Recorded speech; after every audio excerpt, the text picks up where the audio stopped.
Bueno, cualquier cosa, ustedes me paran y me consultan.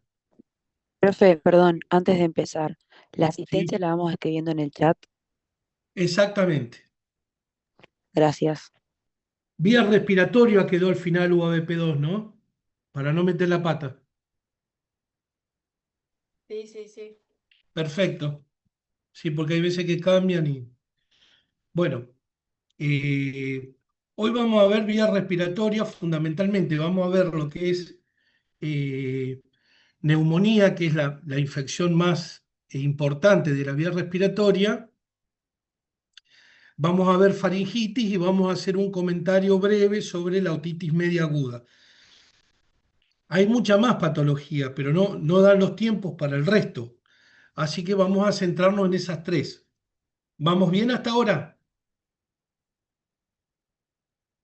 Sí. Sí. Bien.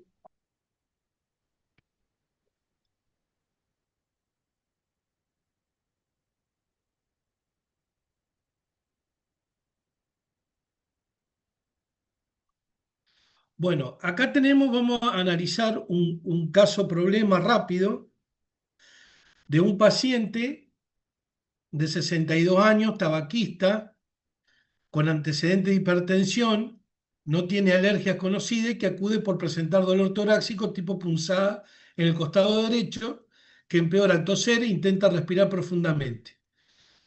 Dice que tiene fiebre, pero no fue constatada. Tiene escalofríos y sudoración, digamos. A la anamnesis menciona que la tos se acompaña de esputo purulento y que tiene dificultad respiratoria, digamos, de hace 3 días, con malestar general. Desde el punto de vista respiratorio, no tiene alteración en la coloración, tiene tórax de características conservadas, presenta lo que se llama tiraje. Ustedes ya saben lo que es el tiraje. Se palpa disminución de la elasticidad, expansión junto con sensibilidad del lado derecho, y a la percusión se encuentra matidez en el área de la base pulmonar derecha. ¿Mm? En la inspección del abdomen se encuentra blando y depresible. No se detecta visceromegalia. Bueno, tampoco hay en el sistema genitourinario nada relevante. En la radiografía de tórax, de frente y perfil, se observa lo que ustedes ven ahí. ¿Pueden observar la imagen? Sí, se ve bien. ¿Qué ven ahí en la imagen?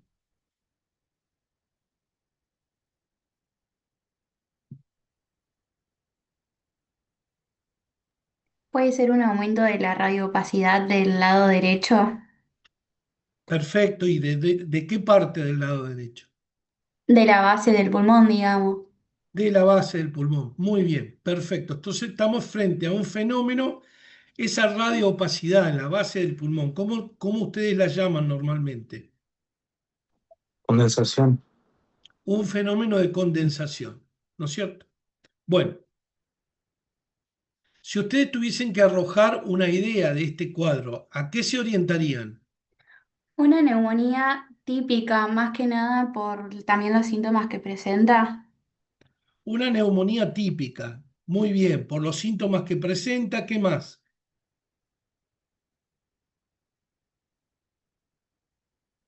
Aparte de los síntomas, ¿qué otra cosa? Por la imagen Eh, también. la imagen. ¿Hay algún otro dato epidemiológico que es importante para ustedes? La edad, La edad, perfecto. ¿Qué más? El antecedente de tabaquista. Que esta era tabaquista. Es tabaquista, que ustedes a eso lo encuadrarían en qué situación.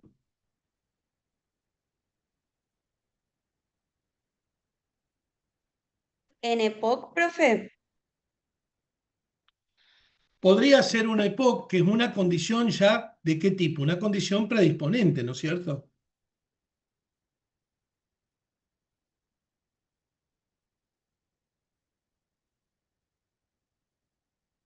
¿Es una condición predisponente o no un EPOC para desarrollar infecciones de la vía respiratoria?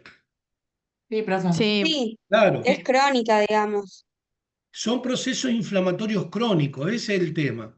Y los procesos inflamatorios crónicos conllevan un incremento en la humedad, digamos, de los tejidos, y eso predispone a la infección de manera constante. Y además, ¿qué otra cosa pasa con eh, ¿qué otra cosa pasa con el epitelio superficial de la vía respiratoria en Se un altera proceso de... por se se va altera a por el modificar humo. El barrido una mucociliar metaplasia. está disminuido también. Exactamente, La claro, FA creo que era, sí.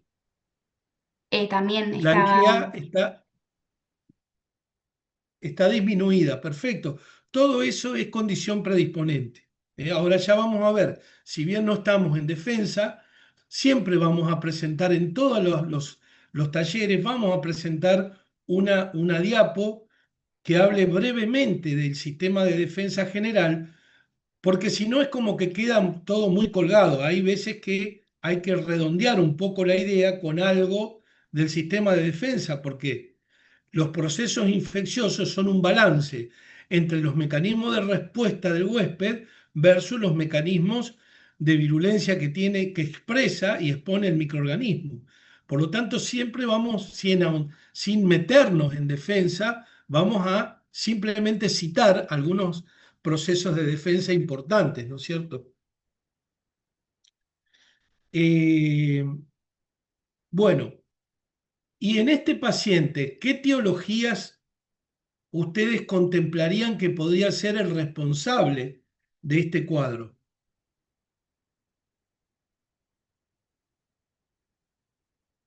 bacteriana. Bacteriana.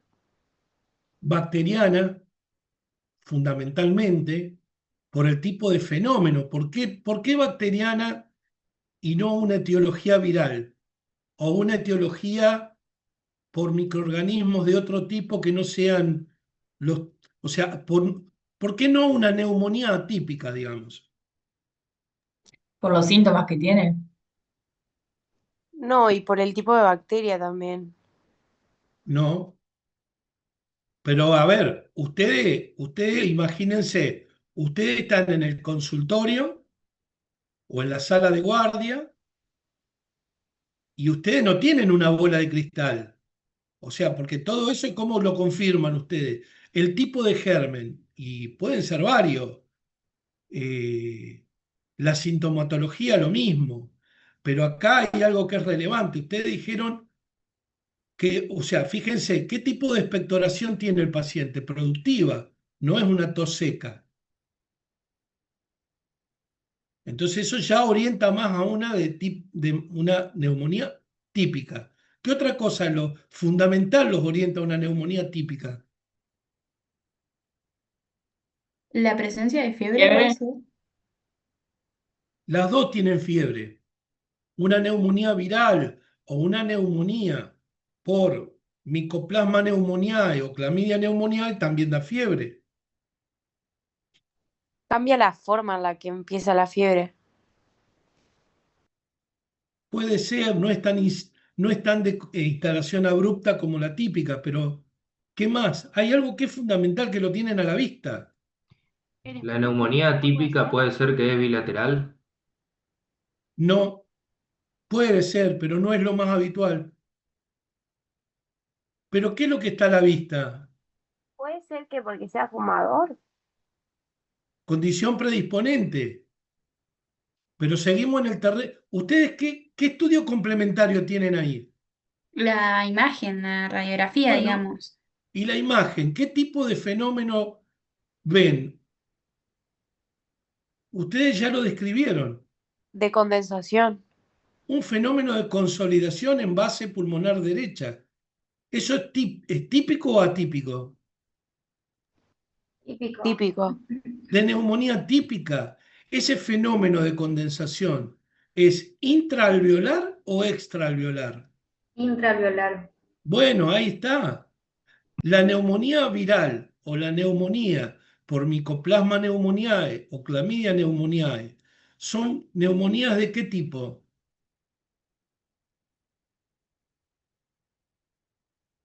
¿Son típicas o son atípicas? Son típicas. ¿Eh? Típicas. Atípicas. No, Son atípicas. atípicas. ¿Y por qué se las denomina atípicas? ¿Qué es lo que ustedes observarían? Porque los cuadros que dan son más a nivel intersticial, sería. Son No son dentro del intersticiales. área. Exactamente. El fenómeno de inflamación es extraalveolar. ¿Está? Se da en el intersticio. Esa es la gran diferencia. Por eso es que una placa de tórax es muy importante en este caso. Yo acá no les estoy colocando ningún cultivo ni nada, estoy apelando solamente a algo de la sintomatología, a algo de la epidemiología y fundamentalmente a la edad del paciente. ¿Estamos? ¿Se entiende? Sí, Bueno, ahora bien, ustedes sospechan con esto una neumonía típica. ¿Qué estudio de laboratorio usted o estudios de laboratorio solicitarían para tratar de hacer el diagnóstico de esto? ¿Y qué etiologías esperarían que el laboratorio les informe? y un hemograma completo puede ser. Puede ser, sí, nunca está de más, Se puede hacer una recolección del esputo que tiene. una recolección del esputo. Muy bien. ¿Y qué van a hacer? ¿Qué van a solicitar sobre esa muestra? Un ¿Un cultivo. antibiograma? Un cultivo. ¿Mm? El antibiograma ya vamos a ver que es un proceso que viene después, una vez que se aísla el microorganismo. ¿Eh?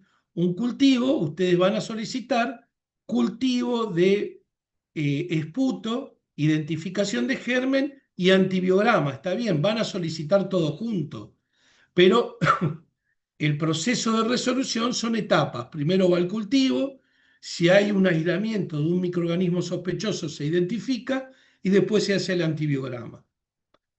Bueno, ¿y qué etiologías sospecharían ustedes como las responsables de esto?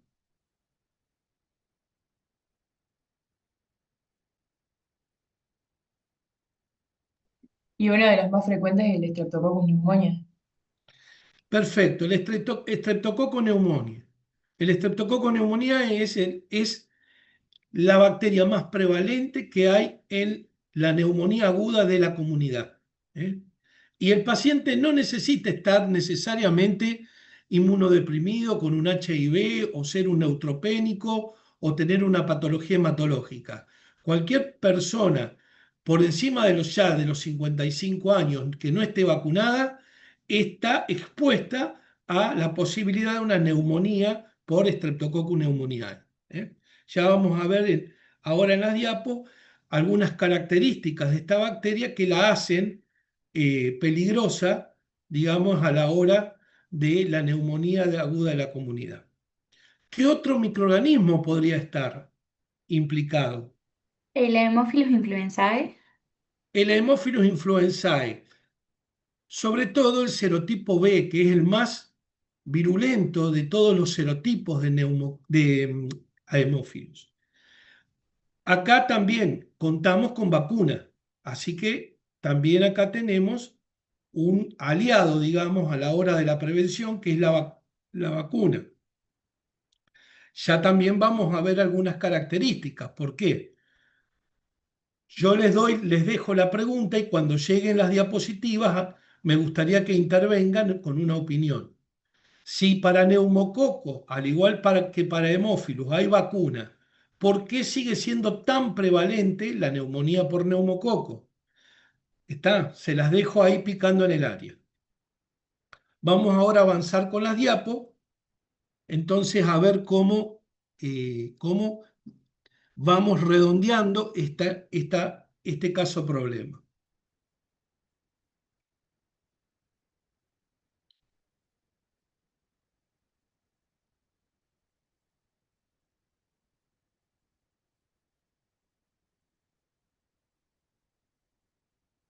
Bueno, la neumonía se define como una respuesta aguda del parénquima pulmonar de la vía respiratoria inferior y que a veces tiene además o no compromiso de la pleura, que tiene un origen infeccioso. Esa es la definición general de neumonía. Esta es la diapo que yo les decía que tiene que ver, no, es la que sigue. Estas son las vías de infección mediante las cuales la persona se puede colonizar en la vía respiratoria y generar un proceso de neumonía. ¿Me escuchan bien? Sí, Sí, profe. profe. Bueno, todos los microorganismos no entran o no tienen la misma posibilidad de acceso a la vía respiratoria.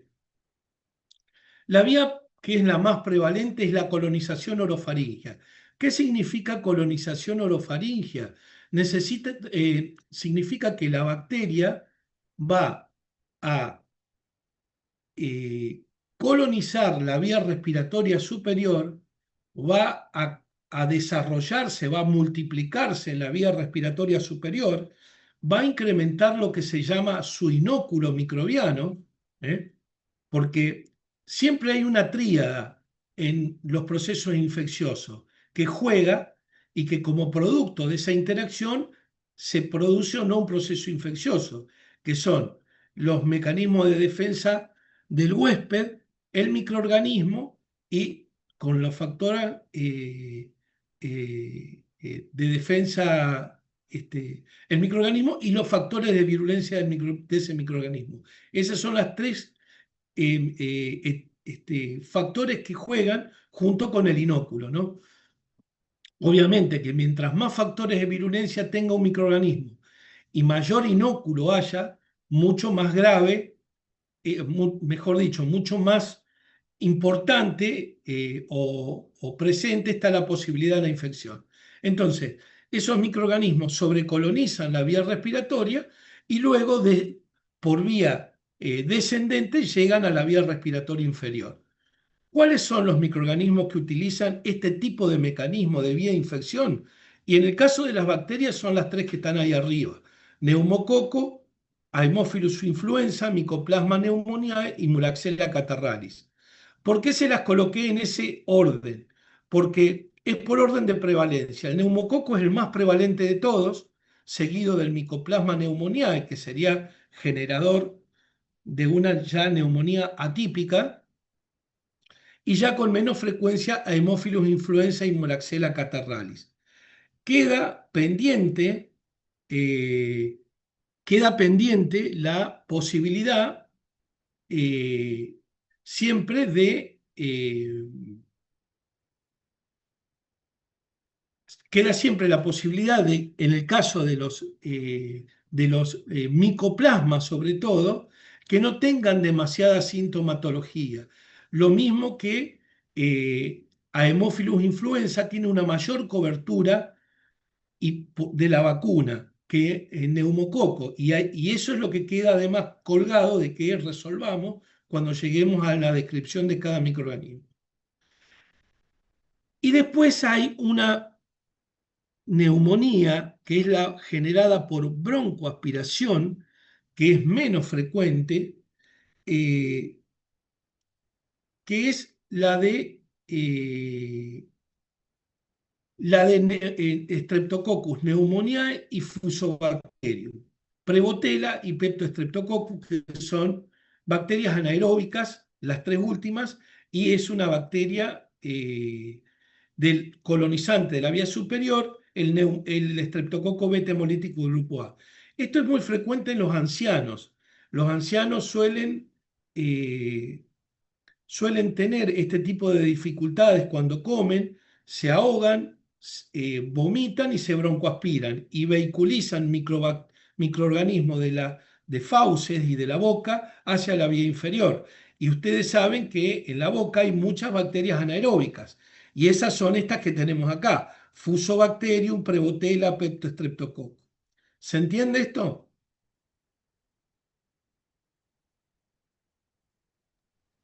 Sí, Sí, profe. profe. Bien, perfecto. Después, Cuando un individuo tose o estornuda, libera lo que se llama aerosoles o microgotas de flush, que son gotas de secreción respiratoria que quedan en suspensión. Son en realidad microgotas que están cargadas de humedad de la propia vía respiratoria y adentro alojan microorganismos. Y esa humedad es un factor, llamémosle de persistencia, digamos, en el sentido que le va a garantizar al microorganismo supervivencia, porque le da la humedad necesaria para poder sobrevivir, no solamente en el microambiente aéreo, sino en las superficies sólidas sobre las cuales esos aerosoles se depositan. Por eso, cuando la pandemia o cuando hay un brote epidémico eh, de gripe, siempre se aconseja, además del barbijo, que las personas que no llevan barbijo utilicen el antebrazo para cuando estornudan y además de eso, como medida de prevención, además del barbijo, que utilicen guantes y que hagan un frecuente lavado de manos. ¿Por qué? Porque el contacto de las manos con las superficies sólidas donde se depositan los aerosoles son una fuente de contagio. O sea, tenemos acá la posibilidad del contacto directo por aspiración de los aerosoles que están en suspensión o contacto indirecto a través de lo que serían los fomites contaminados con la secreción respiratoria. ¿Se entiende? Sí, Sí, Sí, profe. profe. Sí. Bueno, deme un segundito, ya seguimos. Qué bien.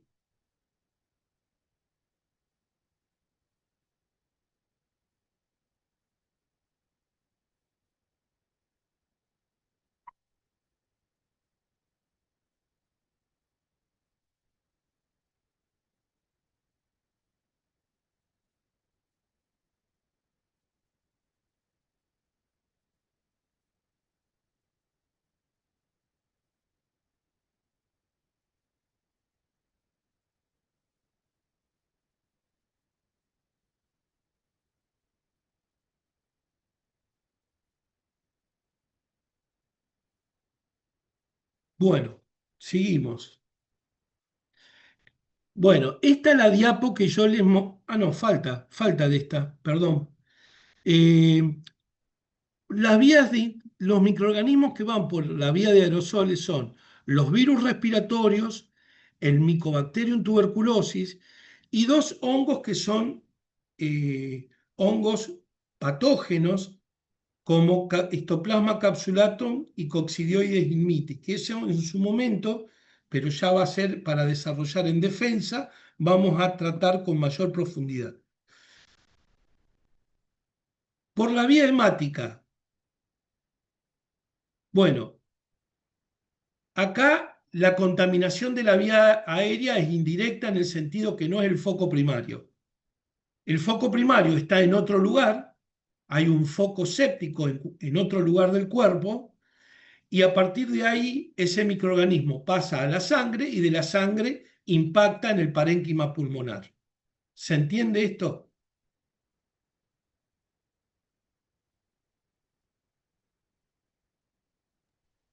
Sí, Sí, profe. Bueno, estaríamos frente entonces a lo que se denomina un proceso de bacteriemia, de septicemia, donde un microorganismo desde un foco distante libera a la sangre microorganismos y de ahí estos microorganismos impactan en la vía respiratoria. Los más frecuentes en este caso son Staphylococcus aureus, Streptococcus piógenes, Escherichia coli, Pseudomonas aeruginosa. Y esto no es casual. ¿Por qué? Porque, por ejemplo, ya vamos a ver, creo que es en la próxima UABP, que Staphylococcus aureus y Streptococcus piógenes son microorganismos que suelen provocar infecciones tanto superficiales como profundas de piel y tejido blando. Y a partir de ahí pueden generar bacteriemia. Y Escherichia coli, Pseudomonas, o podríamos inclusive colocar otras enterobacterias, son agentes causales de qué tipo de patología, por ejemplo, que es muy habitual.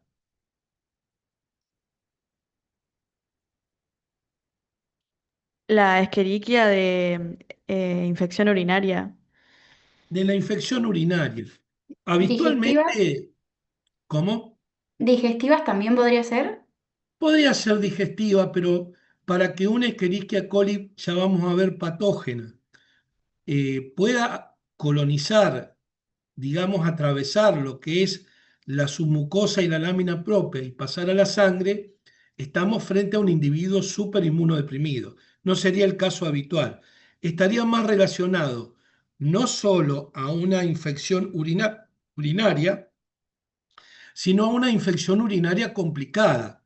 Por ejemplo, una infección urinaria de la vía alta, o sea, una pielonefritis, por ejemplo. Una infección urinaria baja habitualmente no genera bacteriemia.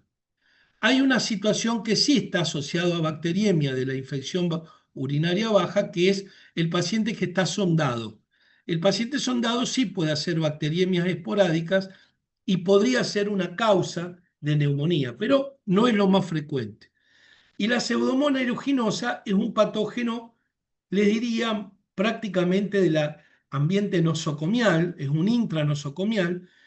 Los pacientes dentro de los nosocomios suelen estar colonizados, por lo tanto, eh, cuando son sondados estos pacientes pueden generar una bacteriemia y una neumonía. ¿Me siguen hasta ahí? Sí. Bueno, por vía ya traumática, ya sería una situación extrema, digamos. Una persona sería que tiene un accidente por un elemento cortopunzante, ingresa, atraviesa piel y ingresa a la vía respiratoria, y ese sería el, el mecanismo de ingreso, digamos, a la vía respiratoria. Pero ya estamos hablando de una vía excepcional, no lo habitual. Lo más habitual son las dos primeras: colonización orofaringea, aerosoles, y la vía hemática. Me olvidé de comentarles, la vía hemática también está muy relacionado al ámbito nosocomial. ¿Por qué? Porque no solamente los pacientes sondados pueden ser fuente de bacteriemia, los catéteres intravenosos son fuente de bacteriemia. Y esta también es otra vía de acceso no solo al parénquima pulmonar, sino a otros lugares del cuerpo, como por ejemplo las válvulas cardíacas, las articulaciones. Estos son los elementos de defensa del huésped, que esta es la única diapo de defensa que vamos a ver. En la nasofaringe, nosotros tenemos un sistema de defensa importante, que lo que va a tratar de hacer es de evitar que ese organismo ingrese. Tenemos el epitelio ciliar. Ese epitelio ciliar, como ustedes citaron cuando veíamos el caso problema, tiene, entre otras cosas, movimiento. Ese movimiento, ¿qué es lo que hace? Que ese mucus que libera vaya siendo barrido hacia la faringe y luego sea o deglutido o expectorado por la persona. Además, el mucus tiene un pH más bien ácido, lo que hace que se dificulte el funcionamiento normal de las proteínas de los microorganismos. ¿eh? El pH ácido va en contra del pH normal de funcionamiento que tienen las enzimas microbianas. O sea que ese también es un factor de defensa y que está presente en otros lugares como la orina, por ejemplo. ¿Qué otra forma de defensa nos da ese mucus? La propia acción mecánica, digamos, es como una red que atrapa microorganismos y otros elementos en suspensión, que lo que van a hacer es atrapar, digamos, dejar atrapados en el mucus elementos en suspensión y microorganismos. La inmunoglobulina A secretoria, que es una variante de la inmunoglobulina A que está presente como dímero en la superficie de la vía respiratoria y que lo que hace es neutralizar, unirse a los antígenos de superficie, las proteínas de superficie que tienen las bacterias y neutralizarlas. Y luego, obviamente, la microbiota bacteriana que vamos a tener en la vía respiratoria superior, que es fundamental. Ustedes ya saben los mecanismos a través de los cuales actúa la microbiota bacteriana, limitando la superpoblación de bacterias patógenas o potencialmente patógenas. Ustedes cuando tengan una duda me cortan y me preguntan. Bueno, ya cuando llegamos a la tráquea y los bronquios ya desaparece, fíjense, la microbiota, porque ahí ya no hay microbiota, porque ahí ya estamos ¿en qué parte? En vía respiratoria inferior. A ver,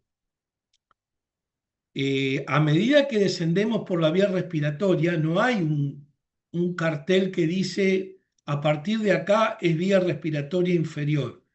Es decir, es un proceso que va haciendo una transición del tejido, pero ya la microbiota va dejando de estar presente. Y la pregunta es, ¿pueden haber microorganismos en la tráquea y los bronquios? ¿Qué les parece?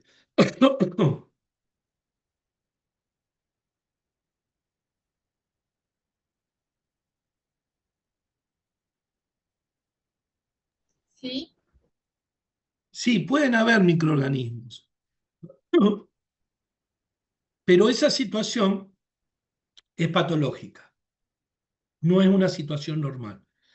Los pacientes con bronquitis crónica o que tienen fibrosis quística, por ejemplo, son pacientes que tienen colonizado y van a tener colonizados los bronquios hasta el último día de su vida.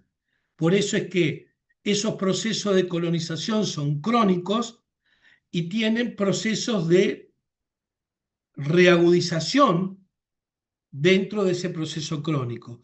Es decir, dentro de lo que es la bronquitis crónica, tienen procesos de reactivación aguda. ¿Se entiende? Sí. Profe. Bien, perfecto. Bueno, ¿qué otra cosa se va a mantener? Pero va a ir disminuyendo el epitelio ciliar y la IgA secretoria, la 11S. Y ya cuando pasamos al alvéolo ya deja de haber epitelio ciliar, el epitelio en el alvéolo es simple plano, deja de haber inmunoglobulina A, que se reemplaza por la inmunoglobulina G, y sí aparecen bacterias, células del mecanismo de defensa como los macrófagos y las células T killer. Los macrófagos son un importante factor de defensa tisular para que aquellos microorganismos que puedan llegar a sortear todos los mecanismos de defensa anteriores sean bloqueados por fagocitosis en el alvéolo para que no se instalen y generen la neumonía. Ahora, ¿por qué se produce o por qué puede producirse un proceso de infección pulmonar? Por lo que hablábamos hace un rato, que haya un gran inóculo microbiano, que los factores de virulencia del germen dobleguen o venzan las defensas del huésped y que pueda además haber una alteración en la defensa del huésped. Y esto no es necesariamente que el individuo sea un inmunodeprimido. O sea, los individuos inmunodeprimidos desde ya van a estar afectados, porque por ejemplo, un paciente HIV en estadio de SIDA, un neutropénico, macrófagos, células killer, van a estar muy comprometidos, leucocitos polimorfonucleares, va a estar con muy baja respuesta, eso se sobreentiende. Pero hay otros fenómenos que pueden afectar, por ejemplo, el epitelio ciliar. Ustedes vieron que siempre dicen, cuando la persona tiene o toma frío o está expuesto al frío, puede generar es una condición predisponente para generar una infección respiratoria, no necesariamente una neumonía. ¿Por qué les parece? ¿Qué es lo que se ve afectado de estos mecanismos con ese proceso? El barrido ciliar. El barrido ciliar. ¿Y qué más del epitelio ciliar?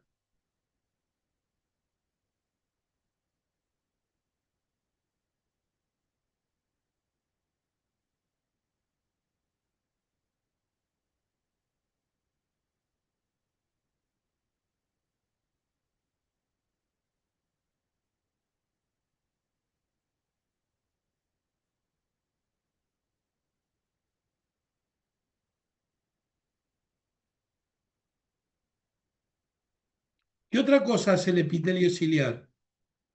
La producción de moco, ¿puede ser? Claro, la producción de moco, la producción de inmunoglobulina A secretoria también. Entonces, todo eso se ve completamente alterado, ¿eh? Simplemente por el frío. Que, eh, fíjense qué cosa tan pequeña, ¿no? Bueno, eso ha sido un pantallazo, digamos, eh, muy breve sobre lo que sería el mecanismo de defensa del huésped.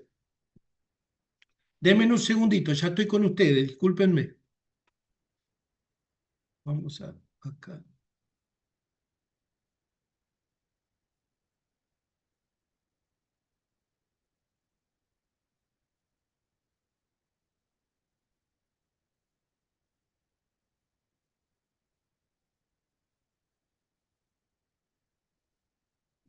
Bueno, ahora seguimos.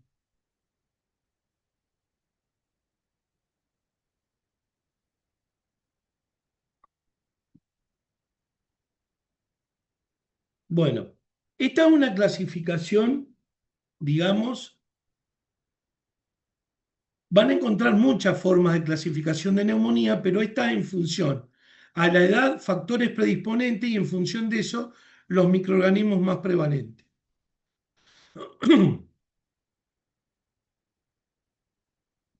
El grupo 1 es el que corresponde a personas menores a 65 años y que no tienen factores predisponentes. ¿Eh? Y acá tenemos el neumococo, el Mycoplasma pneumoniae, la moraxela, los virus respiratorios, el Haemophilus influenza. Es decir, una persona inmunocompetente, sin factores predisponentes, menor a 65 años, ¿puede adquirir una neumonía? Sí, de hecho puede hacerlo. Y me pasó a mí el año pasado, una neumonía por neumococo.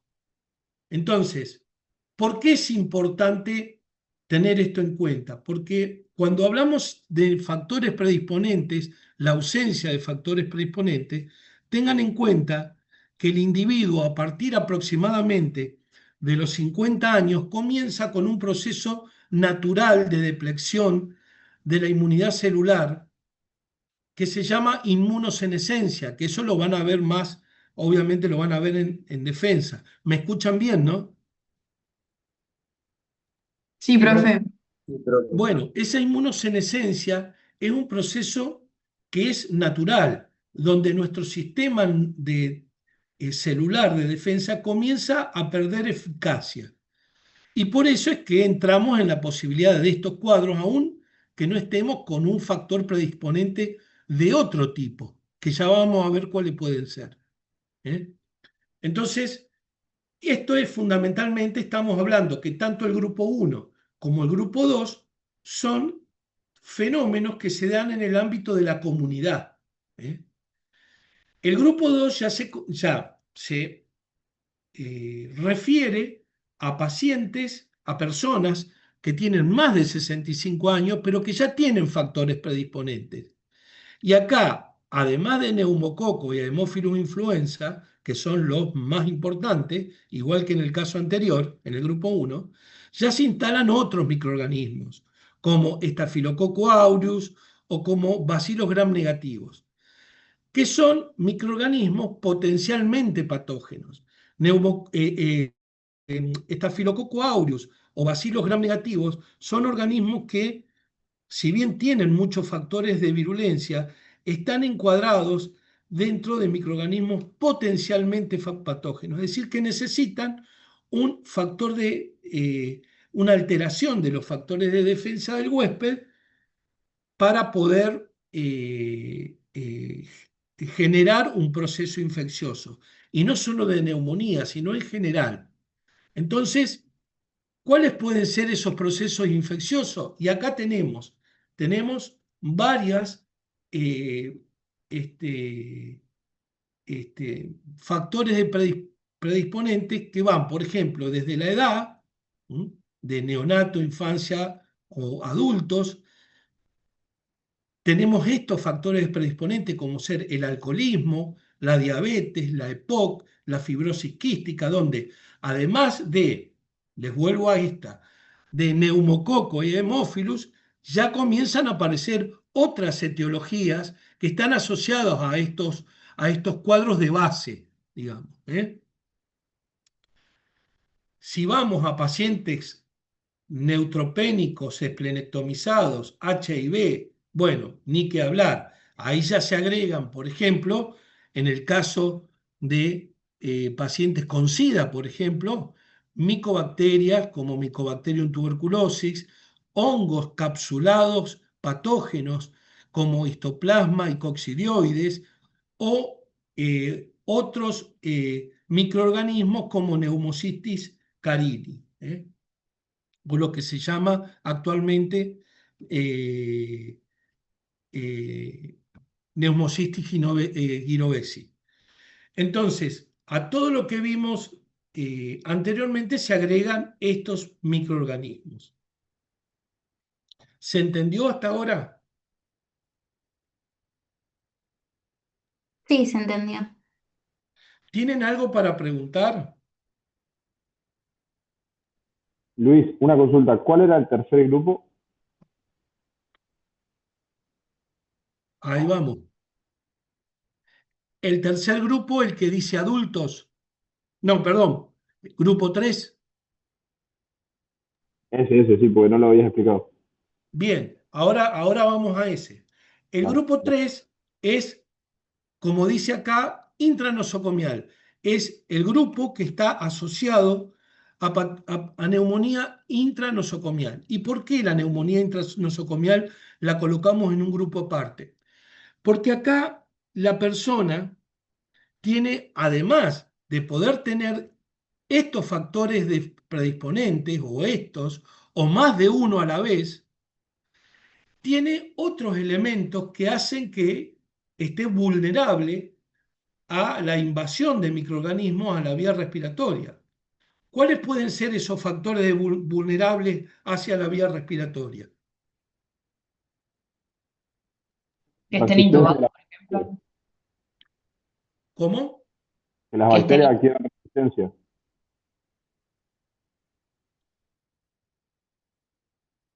¿Y qué más podría ser?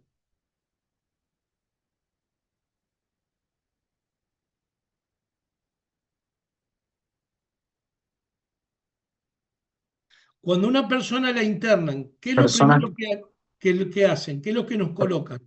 personas con asistencia respiratoria. Por la vía del suero. Bien, vamos primero por ahí. La vía del suero. Los catéteres no son indefinidos. Con el tiempo, los catéteres, como ya vamos a ver en sepsis, se colonizan y pueden ser una fuente importante de bacteriemia. Por lo tanto, sí, eso puede ser, es un elemento de bacteriemia y de siembra a distancia, donde esas bacterias pueden impactar en el parénquima pulmonar. ¿Qué otro? La asistencia respiratoria mecánica. Cuando se coloca un tubo endotraqueal, ¿qué es lo que hacemos? Me voy a retrotraer acá. Todos estos factores de defensa que tenemos acá, sobre todo de la nasofaringe y de tráqueo y bronquio, quedan completamente anulados. Entonces, ¿qué ocurre? Tenemos una conexión directa entre el medio externo con la vía aérea inferior. Y son casos donde la neumonía es prácticamente inevitable, es una cuestión de tiempo. Por eso cuando el médico intuba, que se llama a un paciente que le coloca una vía endotraqueal, lo que trata de hacer es de compensarlo lo más rápido posible y sacarle el tubo. ¿Por qué? Porque sabe que la neumonía es un peligro latente y que es prácticamente muy difícil de evitar. ¿Y qué es lo que además se agrega como peligroso? El tipo de microorganismo que puede causar neumonía. Generalmente son microorganismos multiresistentes. Ante la pregunta es que los microorganismos multiresistentes son más patógenos que los sensibles, es decir, los heterococos, los gram negativos, los neumococos intranosocomiales, que son multiresistentes a antibióticos, ¿son más virulentos que los de la comunidad? La respuesta es no, no necesariamente son más virulentos. El poder patógeno es el mismo, el tema es que su multiresistencia le agrega un factor de dificultad a la hora de tratar a ese paciente. ¿Se entiende? Sí, sí. Eso quiero que les quede claro, ¿eh? Pero bueno, eso lo vamos a ver luego en defensa cuando veamos antimicrobianos, que es una clase extensa y que habla mucho de esto. Bueno, vamos a entrar ya en lo que es neumococo, que neumococo es una bacteria altamente prevalente que tiene múltiples factores de virulencia, pero de todos los factores de virulencia que tiene, el que está arriba es el más importante, que es la cápsula. Es decir, tiene una cápsula de glicoproteínas que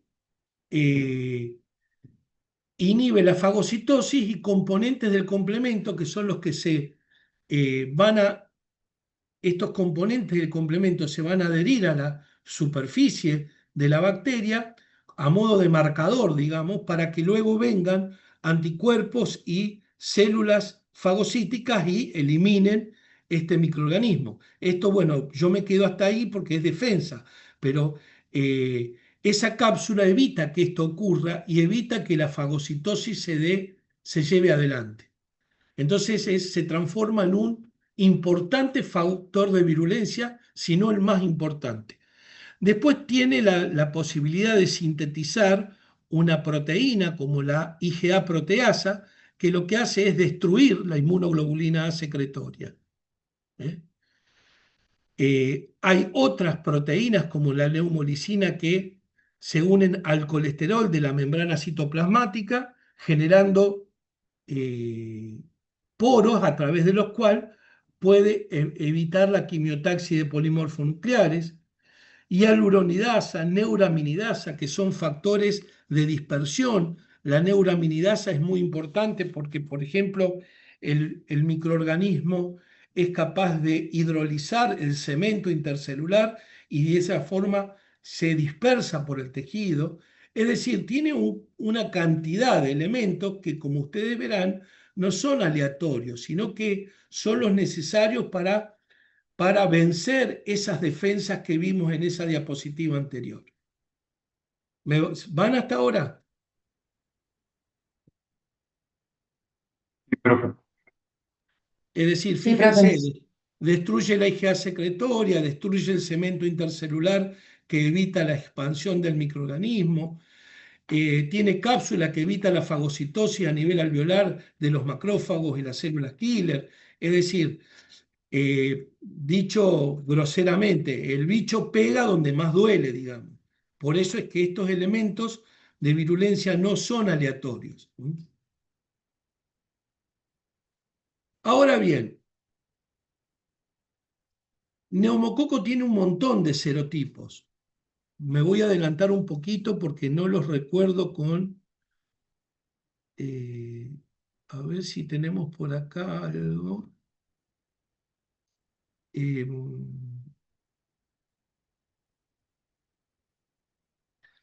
pero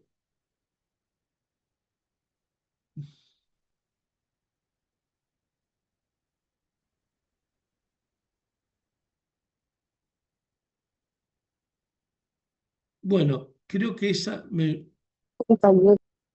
borré, me parece, esa diapo, pero eh, hay aproximadamente 86 serotipos diferentes de neumococo. Es decir, ¿qué son estos serotipos? La envoltura del neumococo, la cápsula, está em, conformada por glicoproteínas. Esas glicoproteínas son inmunógenas, es decir, lo que hacen es inducir una respuesta inmunológica tanto de anticuerpos como células. Eso ya lo van a ver ustedes bien en defensa. Ahora bien, esa glicoproteína de superficie se puede presentar de muchas formas estructurales diferentes. Ustedes vieron que las proteínas tienen una estructura primaria, secundaria, terciaria y cuaternaria distinta, cuaternaria posible, digamos. Entonces, según cómo presente esa estructura terciaria y a veces cuaternaria, es el tipo de glicoproteína de superficie que va a tener el neumococo. ¿Me siguen?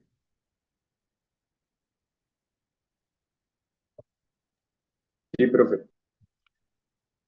Dicho de otra forma, el neumococo puede presentar 86 conformaciones estructurales distintas de esa proteína de superficie. ¿Y qué es lo que traería a criterio de ustedes este cambio?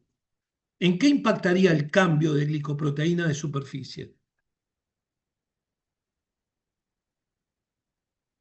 En que sería un tipo distinto que habría que crear otro antibiótico, digamos, para que lo pueda matar. Antibiótico no, O sea, todavía algún no estamos medicamento. hablando de antibiótico.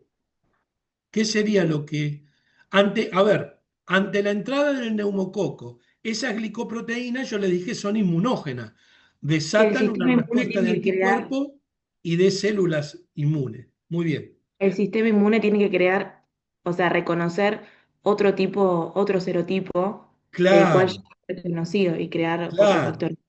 exactamente. Es decir, esa respuesta inicial es una respuesta que no es efectiva o al menos puede llegar a ser efectiva, pero con mucha menos eficacia. ¿Se entiende? Entonces, los antígenos de este tipo de bacterias, como también las de, ya vamos a ver, meningococo o gonococo, se llaman antígenos de fase. Los antígenos de fase son aquellos que tienen son las bacterias que tienen en su genoma un sistema maestro de genes que van haciendo posible que vayan cambiando las estructuras de estas glicoproteínas de superficie. Lo mismo pasa con el VIH, por ejemplo, donde su glicoproteína de superficie la puede ir cambiando constantemente. Entonces, el neumococo puede presentar 86 tipos distintos de serotipos donde cada serotipo es una presentación particular de estructura, y lo que se ha visto que no todos los serotipos están asociados a infección invasiva. Esto es lo importante a tener en cuenta. Hay algunos serotipos, como los que tenemos acá presentes, que son los que más se asocian a infección invasiva. Por ejemplo, tenemos que en el grupo etario de 5 a 59 años, el serotipo 1 es el más prevalente, con el 10% de los casos. Estamos hablando de infecciones invasivas. ¿Qué se llama invasiva? Aislar el neumococo en una meningitis, aislarlo en una neumonía, aislarlo de sangre en una septicemia, aislarlo de una artritis séptica, ¿eh? Después le sigue el serotipo 3 y 8, luego el 7F y el 12F, el serotipo 19A y el serotipo 16F. Esos son los serotipos más prevalentes por lejos, digamos que son los que ocuparían fácilmente el 80% de los casos en este rango etario. ¿Eh? Es decir, que en este rango etario tenemos un 80 o más por ciento de posibilidades que si tenemos una infección neumocóxica invasiva, sea por alguno de estos serotipos. En los grupos ya de mayores a 65 años, ya el serotipo 3 toma mucho más relevancia, con un 17%, el serotipo 8 sigue en orden de prevalencia y así los otros serotipos. Pero fíjense, serotipo 3, serotipo 8, serotipo 7, el 12, el 19, siguen siendo, excepto el 1, siguen siendo prácticamente la mayoría. Es decir, que estos serotipos son los que disponen de la mayor cantidad de factores de virulencia como para poder provocar una evasión de la respuesta inmune y un proceso infeccioso efectivo. ¿Se entiende? Sí. Ahora, después vamos a ver cómo hacemos para saber que estos serotipos son los prevalentes. Esto muy rapidito, pero también está bueno que lo veamos rápidamente, las vacunas. Dentro de las vacunas tenemos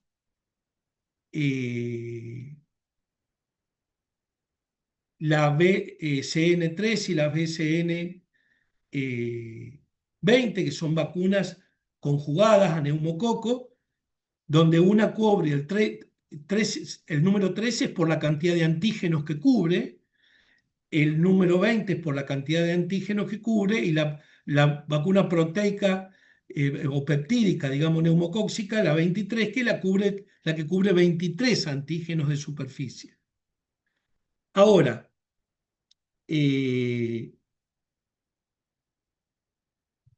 fíjense que entre las 20 y la 23, en mayores de 65 años y en individuos de 18 a 64 años, no tiene gran diferencia. La 13 se dejó de usar porque es una vacuna que tiene buena inmunogenicidad en adultos, pero tiene baja inmunogenicidad en niños. Y además que la 20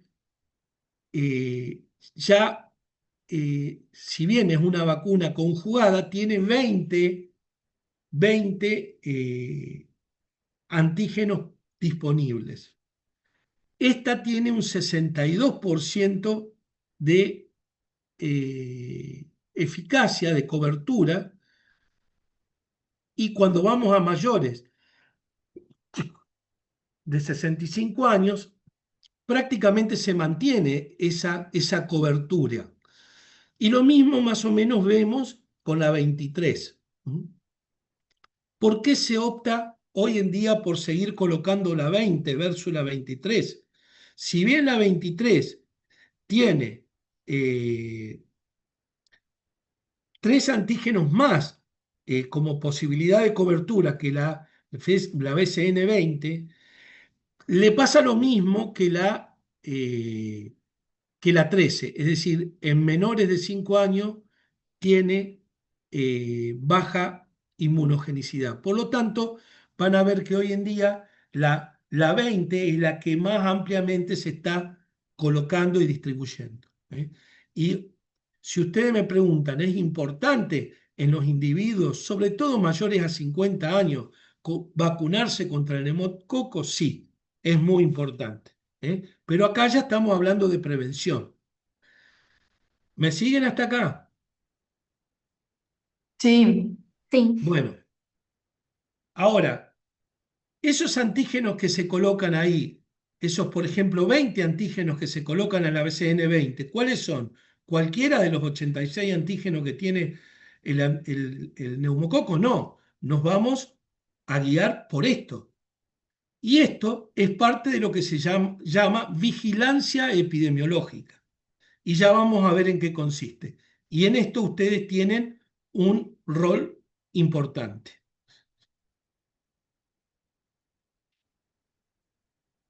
¿Cuál fue el impacto de las vacunas en la infección neumocóxica? Redujeron drásticamente no solamente las infecciones, sino que redujeron las muertes por neumococo. El neumococo genera a nivel respiratorio y meningio una infección severa. Fíjense que o sea, la mortalidad es un hecho cierto y probable con neumococo. Yo, de hecho, les comento, personalmente, el año pasado la pasé bastante mal con la neumonía por neumococo. Así que, bueno, ni que hablar si hubiese tenido factores predisponentes, digamos.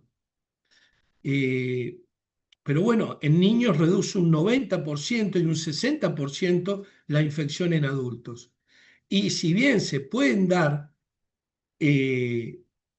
estas neumonías, se pueden dar aún en pacientes vacunados, claramente los procesos son mucho más leves y por serotipos no tan virulentos. Y muchas de estas infecciones, esa es otra cosa que se vio, es que son infecciones resistentes a los antimicrobianos. ¿Recuerdan en la clase anterior que en la diapo final yo les hablé de las islas de patogenicidad? Sí, profe. Claro, las islas de patogenicidad son secuencias que están generalmente, secuencias genómicas, que están presentes en plásmidos generalmente, en el citoplasma de la bacteria, que tienen genes múltiples para muchas cosas, dentro de los cuales hay factores de virulencia y se han comenzado a agregar genes de resistencia antimicrobiana. Entonces, digamos que es como que se forma un bloque donde la resistencia, en este caso a los antimicrobianos, no sería un factor de virulencia per se, pero sí me agrega un problema al tratamiento de este proceso una vez instalado. ¿Se entiende? Sí. Perfecto, muy bien. Eh, Rápidamente, ¿cuál podría ser un problema en este caso? Y que, por ejemplo, el paciente, si un paciente es alérgico o no alérgico, que tenga una cepa resistente a macrólidos y que sea resistente a aminopenicilina, por ejemplo, amoxicilina, por ejemplo, la cepa bacteriana, y necesariamente tenemos que internar al paciente prácticamente para darle tratamiento si la infección es severa. O sea, tenemos que terminar internando a una persona para darle por vía endovenosa, porque a lo mejor la cepa no responde ni a macrólidos ni a fluorquinolonas, que son alternativas. Y esto pasa y pasa. ¿eh? Entonces es como que a ustedes les agrega un problema, digamos.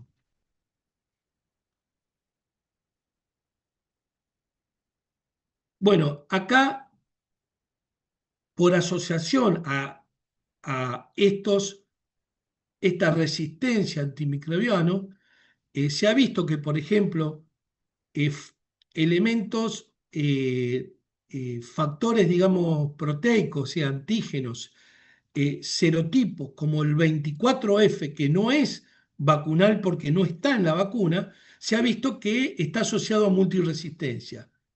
Y los tres, el serotipo 3 y el 19, sí están asociados a multiresistencia, sobre todo el 19A a multiresistencia. ¿Qué significa esto? Que está además asociado a resistencia a más de una familia. ¿eh? Pero bueno, eso lo vamos a dejar ahí como un dato que es importante para ustedes, pero que lo vamos a abordar más adelante.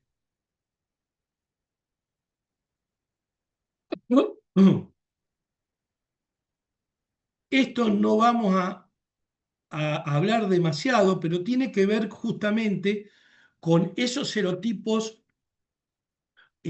vacunales o no vacunales con la resistencia antibióticos. Se llama, esto si quieren anotarlo, se llama MDR a las cepas bacterianas en general, que son las multidrogas resistentes. Pasa que estos serotipos están permanentemente siendo presionados, digamos, por la acción de los antibióticos en la vía respiratoria. Muchos de estos serotipos forman parte de la microbiota de la vía respiratoria y el punto es que cuando nosotros tomamos antibióticos, el antibiótico no va solamente a la vía respiratoria, o no va solamente a la vía urinaria o a la vía digestiva. Por lo tanto, si nosotros tenemos una infección urinaria y tomamos antibiótico, va para todo el cuerpo el antibiótico.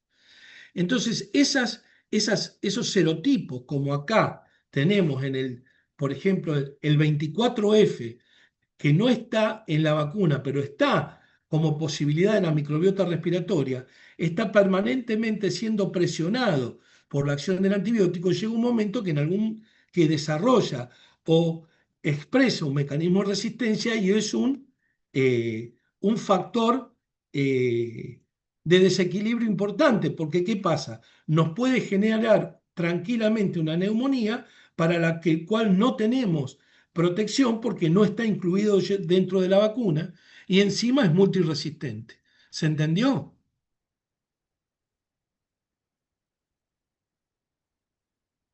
Sí, A ver, para que lo puedan entender un poco mejor, la vigilancia epidemiológica, que ya vamos a ver cómo es constante. ¿Por qué? Porque nosotros acá incluimos 13 antígenos, 20 antígenos. ¿Y qué pasa? A medida que transcurre el tiempo, las bacterias los neumococos que no están incluidos en las vacunas comienzan a tomar preponderancia, porque estamos cubiertos frente a los de la vacuna, pero no sobre a los que no están en la vacuna. Entonces como que se empieza a desplazar, empiezan a generarse de a poco procesos infecciosos por cepas no vacunales, hasta que en algún momento esas cepas son que no están en la vacuna son lo suficientemente prevalentes como para incluirlas. Ahora, ¿cómo sabemos cuándo ocurre eso? Y con la vigilancia epidemiológica. Luego acá, esto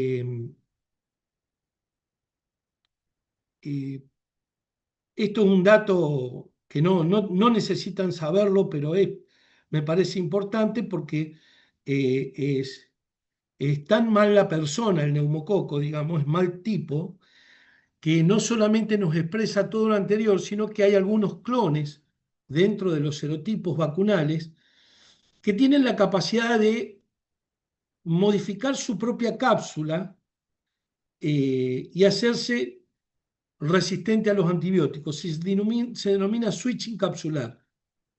Cambian la cápsula en un momento de la que tenían, la expresan de otra forma y ya la vacuna deja de ser efectiva y además este cambio de estructura va de la mano de un aumento en la resistencia antimicrobiana. Este es un proceso que se llama switching capsular o lo que se llama formación de branches. Los branches en inglés significa enramada, digamos, que hace que la pared celular sea tan compleja y densa que el antimicrobiano deja de tener actividad. Pero bueno, es un dato que les doy de color, digamos, a todo esto, que ya es demasiado complejo como para avanzar en esto, pero bueno, es lo que se está viendo que está haciendo. Por eso es que sigue siendo importante el uso de la vacuna y nosotros poder ahondar en la investigación de los nuevos serotipos. Bueno, acá se ve, por ejemplo, así se ve un neumococo en una placa de cultivo. Fíjense que tiene como un aspecto mucoide, que ese aspecto mucoide es lo que le da la cápsula, digamos. Acá también se ve en esta foto, si ustedes después la amplían, van a ver que alrededor de los diplococos gram positivos se ve como un halo clarito que rodea a esos diplococos. Y eso es la cápsula. ¿Por qué la cápsula da esa imagen como de ese halo, digamos, ese aura clara? Porque no se tiñe con la coloración de Gram. Entonces eso también nos da la idea de cápsula. Bueno, esta la vamos a ver en defensa, esto también, pero es a saber de todo esto que a lo largo del tiempo la penicilina, las aminopenicilinas, han ido perdiendo actividad frente al neumococo porque éste se ha ido haciendo resistente. La resistencia es porque cambia su estructura de pared celular.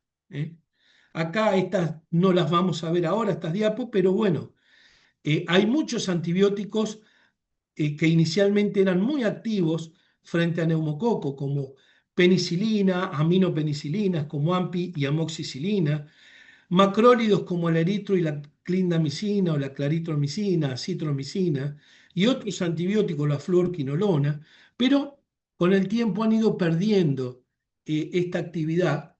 Y bueno, hoy en día es sí o sí necesario hacer esto, es decir, pedir una muestra de esputo para aislar la cepa bacteriana y poder a esa cepa bacteriana hacerle lo que se llama un antibiograma, que es una prueba de sensibilidad, donde yo voy a probar múltiples antibióticos y voy a ver cuál es el que funciona y a cuál es resistente. Para esto sí o sí necesito aislar la bacteria y sí o sí necesito hacer un cultivo.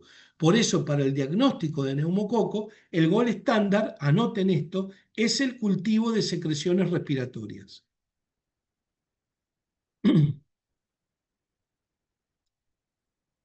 Otra bacteria que es la que sigue en prevalencia al neumococo es el Mycoplasma pneumoniae, que es una bacteria que tiene la particularidad de no poseer pared celular.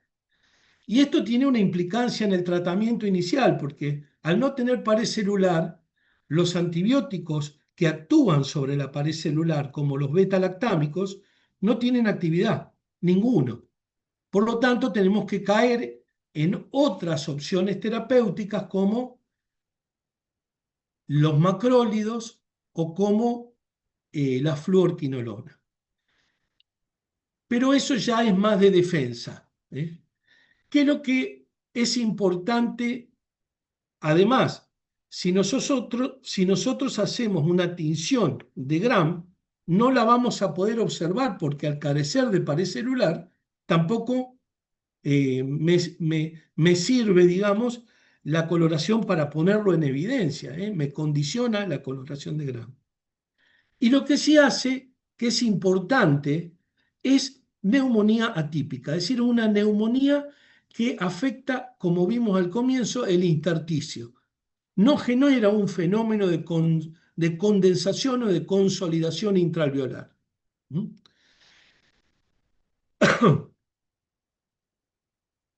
Y lo que sí es importante, se transmite, al igual que los virus, persona a persona a través de los aerosoles. Los virus también pueden ser una etiología que genere neumonía atípica. Por lo tanto, va a ser la diferenciación que van a tener que hacer si esa neumonía atípica es viral o es por ejemplo, bacteria por Mycoplasma pneumoniae. ¿Cómo diagnostico el Mycoplasma pneumoniae desde el laboratorio? Bueno, en este caso el cultivo es muy difícil. Se detecta a través de serología, que se llama. Anoten esto. Serología, que es la detección de anticuerpos IgM específicos contra Mycoplasma pneumoniae.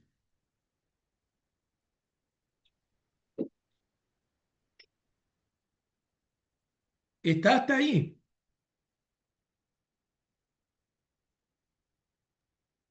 Sí, profe. Y lo otro que sí se puede hacer es, sobre una muestra de detección de secreción respiratoria, detectar la genoma por PCR. Esa es la otra forma de detectarlo. Eso no lo vamos a detenernos acá porque si no se nos acorta demasiado el tiempo, pero son factores de virulencia que le garantizan al micoplasma poder generar una neumonía. En el caso de Haemophilus influenza es la otra bacteria importante de neumonía de la comunidad. ¿Y por qué pongo serotipo Haemophilus influenza serotipo B? Porque el serotipo B, como está descrito abajo en epidemiología, es el más prevalente por lejos, pero al menos lo era.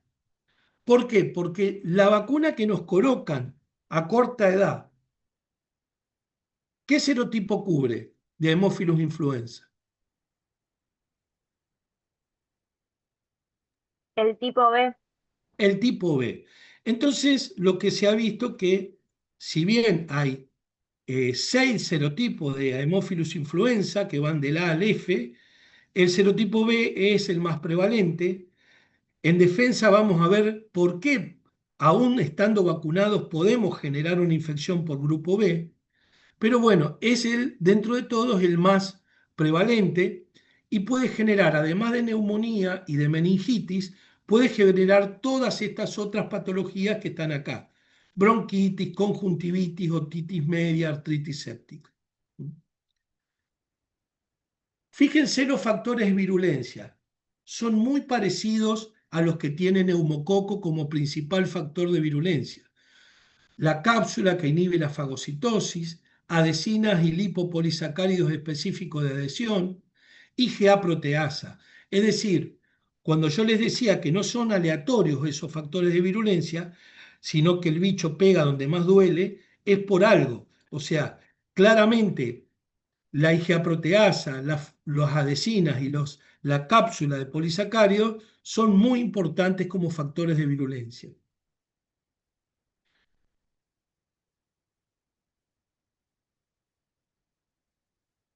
Bueno, en esta foto ¿vieron estas colonias grandes? Ese no es una Haemophilus influenza.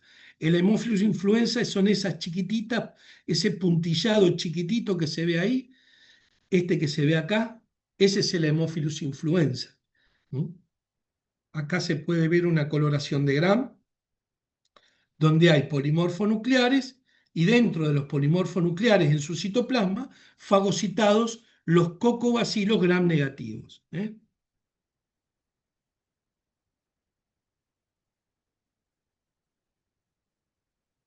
Bueno, ¿cómo hacemos desde el laboratorio el diagnóstico de neumonía? Bueno, hay muchas técnicas disponibles. Las muestras de secreción respiratoria son el gold estándar, pero no todas tienen la misma sensibilidad y especificidad. ¿Cuál es la muestra de la cual más vamos a disponer para el estudio de la neumonía, tanto en el ámbito nosocomial y sobre todo en el ámbito de la comunidad? Es la muestra de esputo, la muestra de expectoración espontánea. Pero luego tenemos otras alternativas, como el líquido pleural, que solamente lo vamos a tener disponible si el paciente hizo derrame pleural, porque todas las neumonías no tienen derrame pleural. Y después tenemos el aspirado bronquial, lavado broncoalveolar o cepillo protegido. Para estas tres tienen una gran característica: tienen mucha más sensibilidad y especificidad que el esputo, pero el individuo tiene que estar intubado, es decir, tiene que tener un tubo endotraqueal, porque necesitamos colocar un fibrobroncoscopio, y de no ser que tenga la presencia de tubo endotraqueal, esta práctica casi no se hace. Por eso es que la toma de aspirado bronquial, broncoalveolar o cepillo protegido es casi de rutina en los pacientes que están internados con asistencia respiratoria mecánica. Por eso, en el ámbito de la comunidad o en los pacientes internados que no están intubados, el esputo es la muestra más frecuente. Y también se agrega el hemocultivo. ¿Por qué el hemocultivo?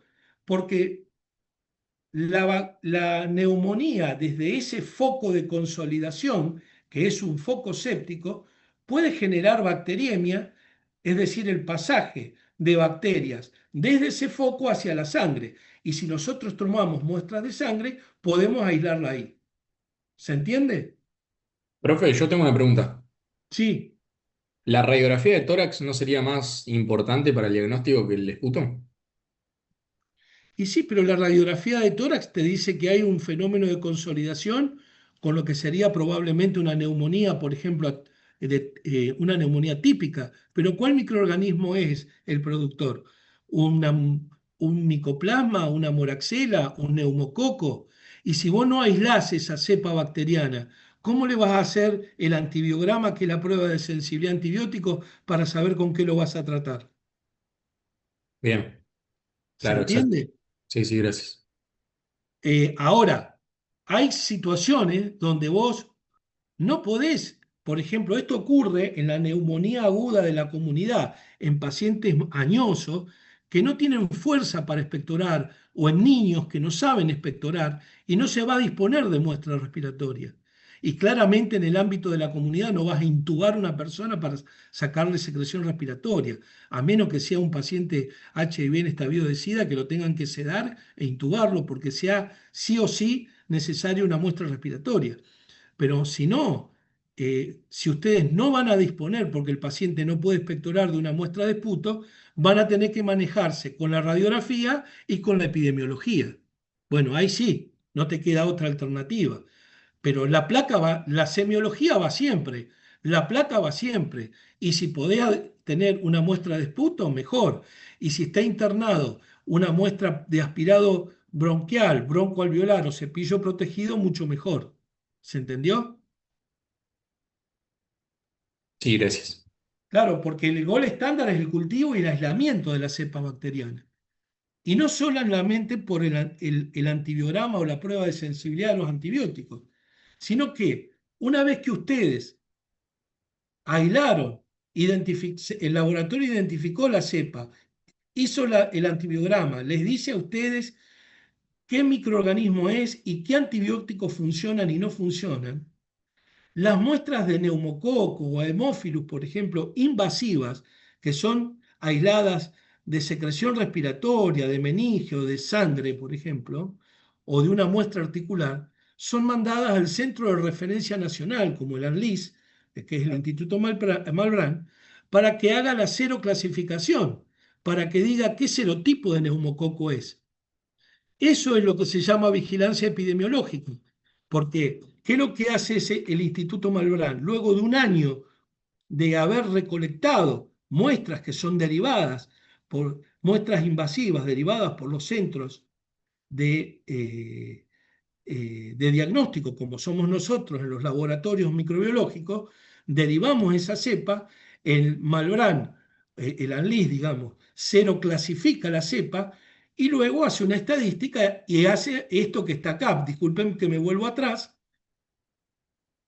Esto que está acá. Dice, bueno, los serotipos más prevalentes de tal edad son estos. Luego de mayores de 65 años son estos. Los más prevalentes en muestras respiratorias fueron estos. Los más prevalentes en meningitis fueron estos. ¿Se entiende?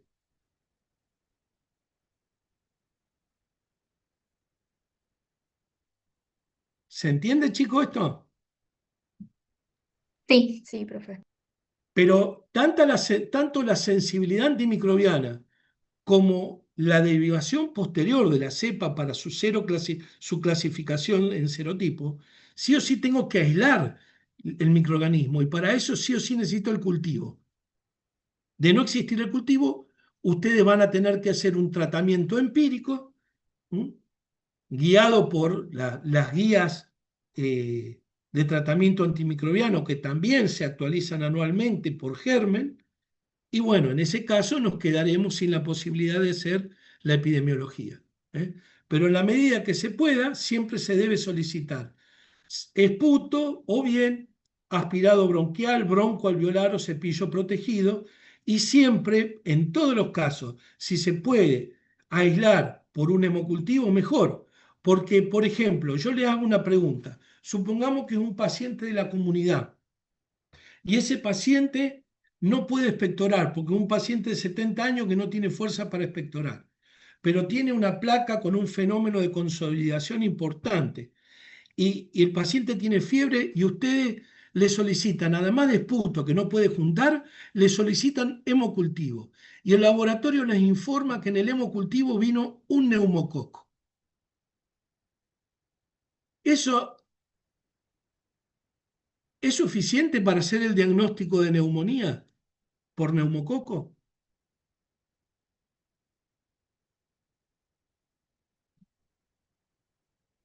¿Qué les parece?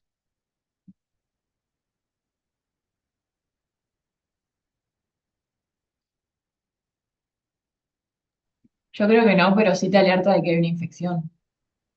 Bueno, hay una infección en un lugar que hace pasar neumococos a la sangre. Eso planteás. Claro.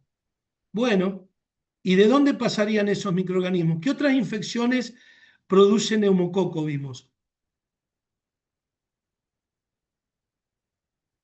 Aparte de la respiratoria.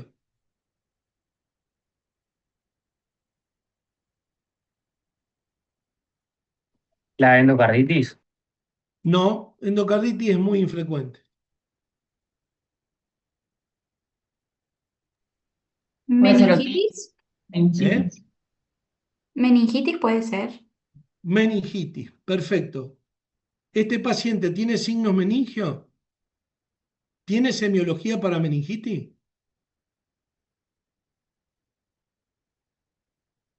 El del caso problema, ¿no? No. No. Listo. Descartado. ¿Qué otro foco puede tener? Que también ocurre con hemófilos. A ver, les voy a poner acá una imagen. Acá.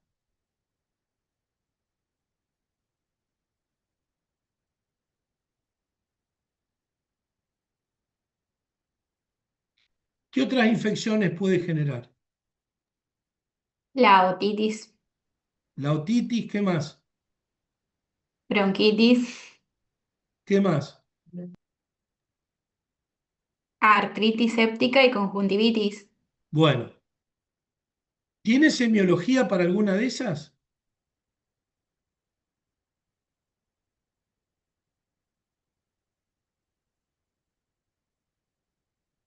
¿Tiene semiología para otitis que refiere al paciente dolor de oído? ¿Tiene No, inflamada alguna articulación con signos de inflamación? No. ¿Tiene bronquitis? No, tiene una neumonía comprobada por radiología. ¿Meningitis tiene? No, no tiene semiología de meningitis. ¿Y entonces de dónde sale ese neumococo?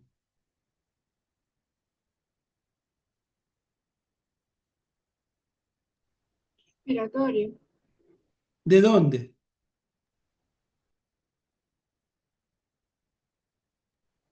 Neumonía.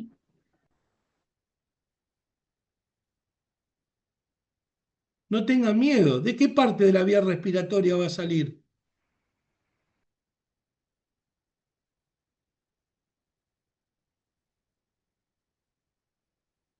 ¿Qué es lo que se ve en la placa de tórax?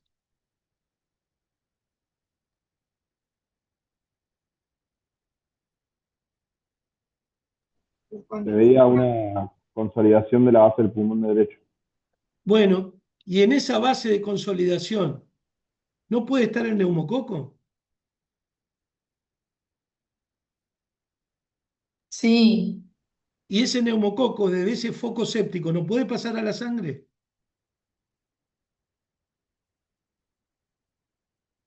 O sea, a través de los alvéolos y pasaría al capilar. Claro, por vía sanguínea. Va y toma el torrente sanguíneo. Entonces, esa es una bacteriemia por un neumococo con un foco primario que es la vía respiratoria. Ustedes, con el cuadro clínico, los síntomas y signos del paciente, con la radiología, no pueden disponer de secreción respiratoria en este caso, pero sí aíslan en hemocultivo, aíslan un neumococo. ¿Y por qué es importante el hemocultivo? Porque la sangre es normalmente estéril, no hay bacterias en la sangre. Entonces, ese neumococo, ¿de dónde salió? De la vía respiratoria, de ese foco primario que tienen ahí. Entonces, con esos datos, ¿pueden hacer el diagnóstico de neumonía por Sí. neumococo? Claro que sí, claro que sí. Y esto es importante porque por eso siempre a cualquier muestra respiratoria hay que agregarle el hemocultivo, porque muchas veces nos pasa que lo aislamos en el hemocultivo y no en la secreción respiratoria, porque el viejo no, o el niño no puede expectorar o escasamente escupe, es decir, junta saliva en vez de expectoración y no sirve la muestra, ¿se entiende? Pero Profe, el hemocultivo es inapelable, si no, ¿de dónde salió? De la meninge, y si no tiene meningitis, de la artritis, una artritis séptica, pero no tiene artritis séptica. Está, o sea, acá no hay mucha vuelta, ¿eh? El esputo sí es una muestra que es poco específica. ¿Por qué? Porque el neumococo puede ser parte o no de la microbiota de la vía respiratoria superior. Cuando ustedes vieron en segundo año con Melanie López Cortés, microbiota de la vía respiratoria, el neumococo, el Haemophilus, figura como microbiota normal de la vía respiratoria superior.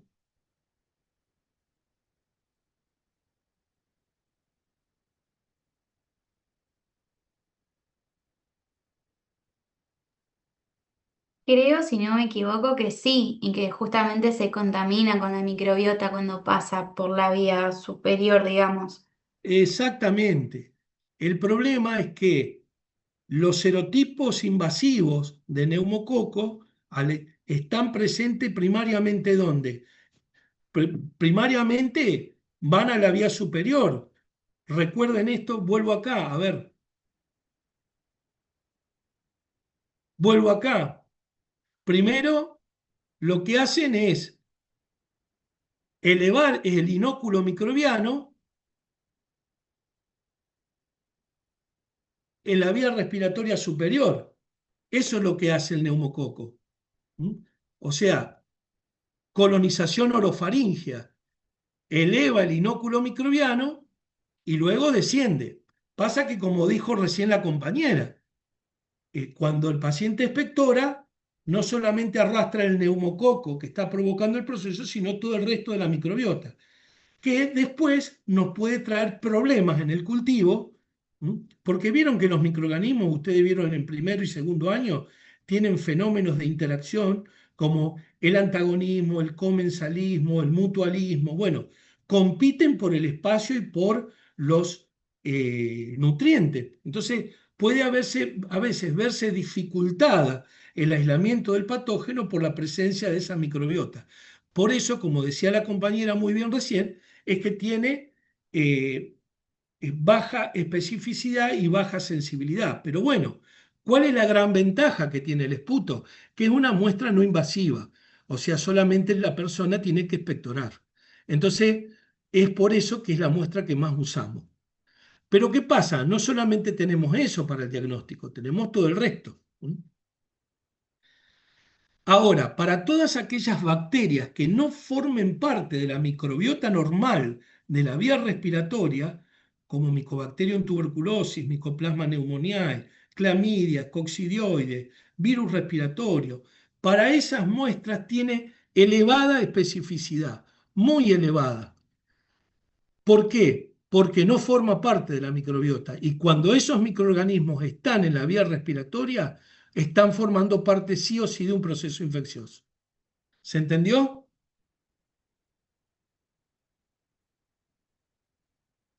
Sí, profe.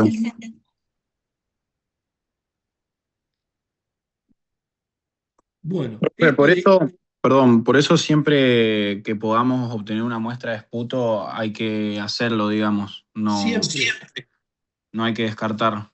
siempre. Y yo en el laboratorio, por más que vea que la muestra es una muestra salivosa, la cultivo igual.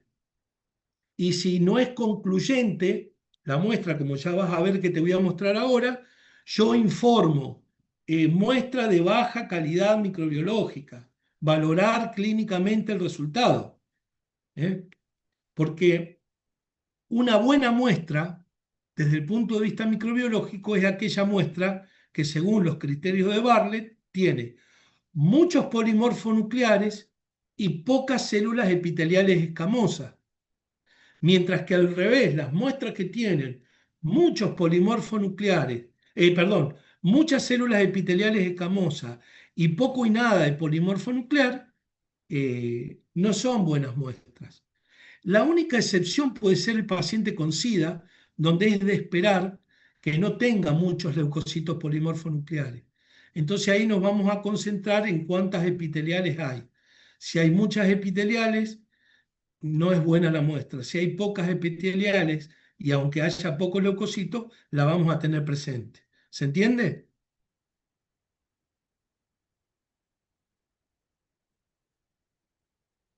¿Se entendió? Sí, profe.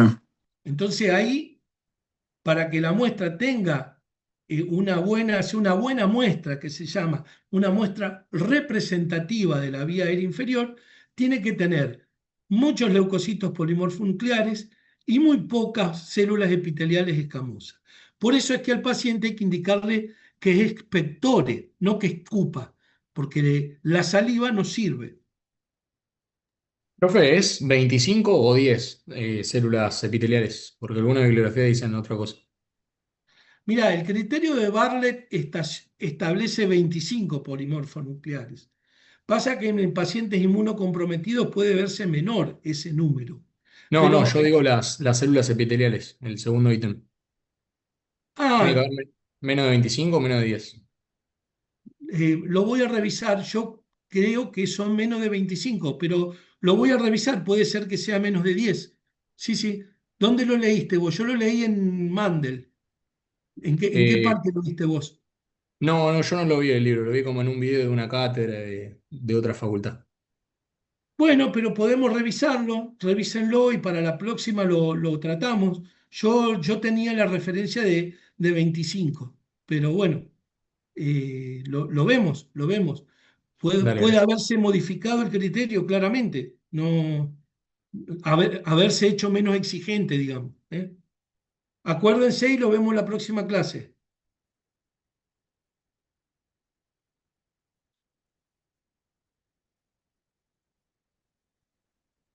Bueno, acá quiero que ustedes tengan un poquito de paciencia porque dentro de las muestras que no son el esputo teníamos el aspirado traqueal, el broncoalveolar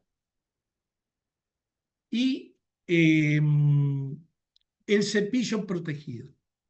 Todas estas muestras necesitan tres cosas. Primero, el paciente esencialmente tiene que estar intubado.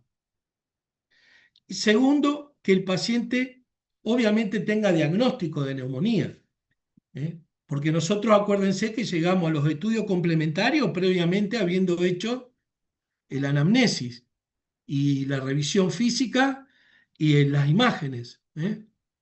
Y por último, esencialmente en la medida que se pueda, que no tenga tratamiento antibiótico concomitante, porque esto va a afectar mucho esto que está acá, que es el punto de corte de recuento de colonias. ¿Qué es este recuento de colonias? El recuento de colonias trata de minimizar la contaminación bacteriana de la microbiota de vía respiratoria superior con la muestra del respiratorio inferior, porque por más que el individuo esté intubado, siempre algo de contaminación cuando se saca el tubo, cuando se saca el fibrobroncoscopio, que es el elemento que se utiliza para sacar la muestra, siempre se puede contaminar con algo de la vía respiratoria superior. Entonces, en estos casos, en estos casos se pone un punto de corte, que es distinto.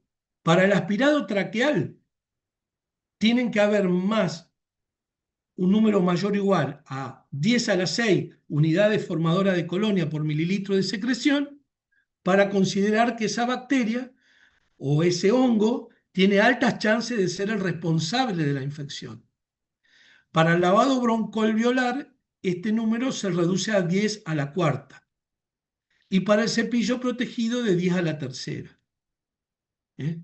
Ahora bien, todos estos valores son estándar en la medida que el paciente no haya hecho un tratamiento antibiótico previo o que tenga una neumonía incipiente, porque en ese caso el valor puede variar. El recuento de colonia puede ser más bajo en lo que se obtenga en el cultivo. Para dar un ejemplo, si el paciente vino con un tratamiento antibiótico previo incompleto, pero tiene clínica y tiene radiología compatible, y en el lavado broncoalveolar, en vez de 10 a la 4, obtenemos 10 a la tercera microorganismo. ¿Eso lo descartamos o puede ser el agente causal de la neumonía? Podría ser, digamos, no está tan alejado. Podría ser tranquilamente. Y si a eso le agregamos que, por ejemplo, supongamos que tiene 1000 colonias o 100 colonias solamente en el bronco alveolar, pero el hemocultivo da positivo al mismo germen.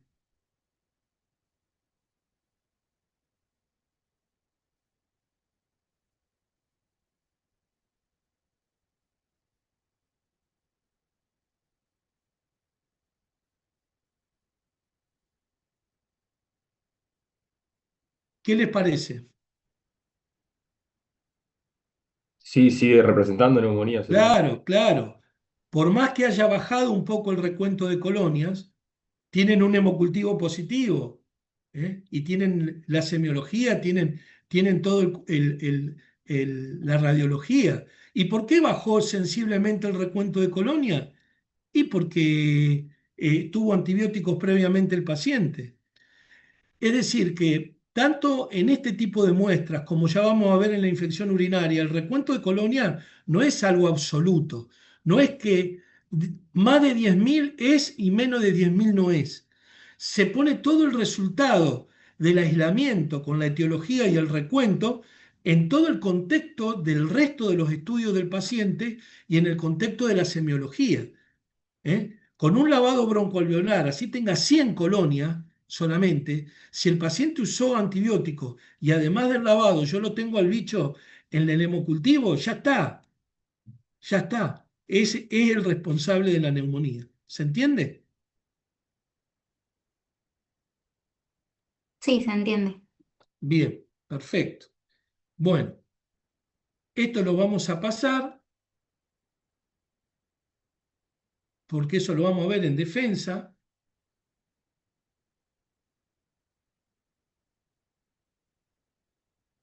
Yo, si mal no recuerdo, después busquen, pero el criterio de Bartlett hace un score, una puntuación en función a cuántas células epiteliales y cuántos leucocitos hay, porque me parece que lo que dijo recién el compañero es correcto en el sentido que si no se ven leucocitos es 0 puntos. Si no se ven células epiteliales escamosas, creo que le da un puntaje de 1 o de 2. Y si va de 10 a 25 es un punto, si va de 10 a 25 o más de 25 escamosa, se le resta un punto. Pero en la práctica yo les digo lo que ocurre. Cuando hay una neumonía, el campo está plagado de leucocitos polimorfos nucleares y prácticamente no se ven células epiteliales escamosas. A ver, es más o menos algo, a ver si tenemos acá la foto. Es algo así, es decir, acá se ven, por ejemplo, bacilos gram negativos en este campo, que son estos que se tiñen de rosado acá, ¿los logran ver? Sí, se ve. Sí, se ve bien. Y todo esto que está acá son leucocitos polimorfos nucleares. Y este que está acá, y más que este que está acá, es un macrófago alveolar. O sea, y células epiteliales no se ven. Acá claramente en este campo no se ven 10 o 25 leucocitos polimorfos nucleares. Quizá en otro campo sí, pero lo que claramente se ve es que prácticamente no hay células epiteliales escamosas y hay polimorfos nucleares y macrófago alveolar. El macrófago alveolar es una excelente célula marcadora de que eso es una buena muestra de la vía inferior. ¿Se entiende? Junto con los leucocitos. ¿Se entiende?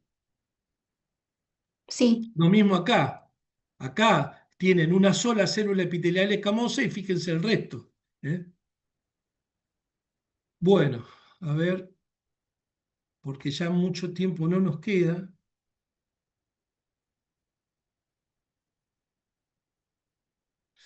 Bueno, la faringitis en este caso es la infección más frecuente de la vía respiratoria superior y sobre todo a medida que el individuo crece, pero lo importante, esta diapo me interesa que la tengan bien claro. Casi el 50% de los casos son virales y no necesitan antibióticos. Solo un 20 a un 30% es provocada por bacterias, sobre todo Streptococcus beta hemolítico del grupo A, que es el Streptococcus piógenes. ¿Eh? Luego pueden haber otras bacterias, pero que son mucho menos prevalentes. ¿Cómo sé que yo tengo un Streptococcus piógenes y que necesito tratamiento? Y con un cultivo. Hay que hacer cultivo de fauces. Hay técnicas como la inmunocromatografía, que es una técnica que es rápida, que es un test rápido que se llama, que tiene la limitación de que no me va a permitir aislar la bacteria y hacerle sensibilidad a los antibióticos. Pero bueno, lo importante del test rápido en la faringitis es que simplemente con un hisopado de fauces se coloca la muestra en un cassette y en 15 minutos tenemos el resultado. Como les digo, hay veces que no hay disponibilidad de cultivo y el test rápido es una buena muestra. La única limitación es que no puedo hacer aislamiento bacteriano y sensibilidad. Y esto es importante porque el Streptococcus piógenes no es resistente a los antibióticos de elección como ser los beta-lactámicos, como la penicilina o la ampicilina para el tratamiento, pero sí son resistentes a los macrólidos. Y los macrólidos suelen ser resistentes en un gran número de veces a los estreptococos del grupo A. Por lo tanto, si yo no hago un antibiograma, es imposible que yo pueda llegar a saber cuál es su sensibilidad a macrólidos. Bueno, lamentablemente se nos ha terminado el tiempo, pero esto lo pueden ver ustedes que no es difícil, lo que es faringitis, lo mismo que otitis, y de última eso lo vemos bien en una clase de consulta. Este último microorganismo es el Arcanobacterium haemolyticum, que es muy infrecuente, pero por ahí causa una patología faríngea. Es para tener en cuenta en el laboratorio sobre todo, pero eh,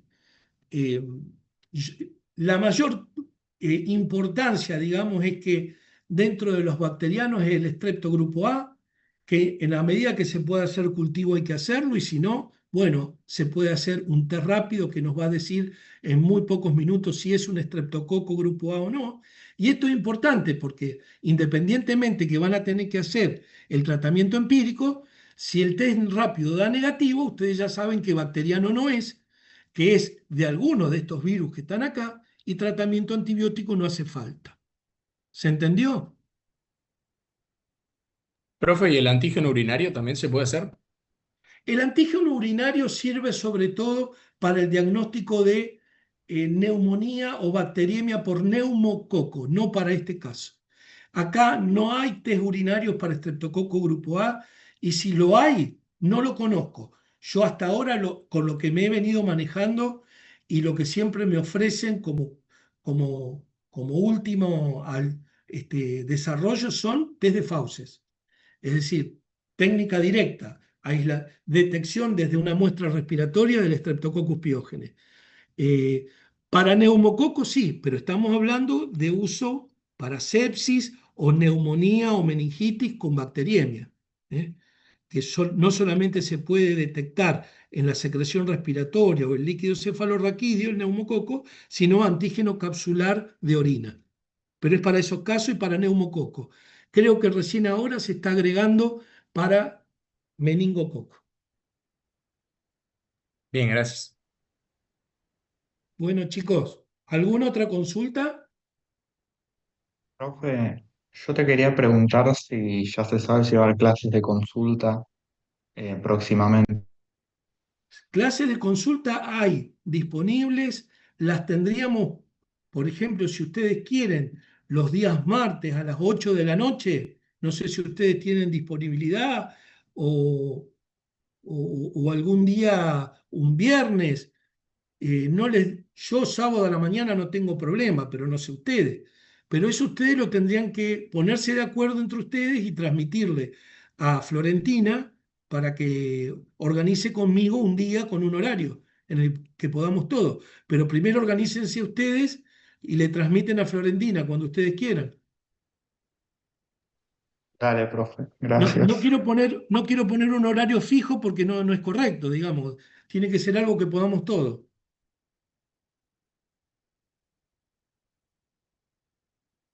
Bueno, ¿estamos, chicos? Muchas gracias, profe. De nada, Gracias, gracias a profe. ustedes. Nos Gracias, vemos. Gracias, profe. hasta luego. Chao, Chao, chao. gracias. Nos vemos.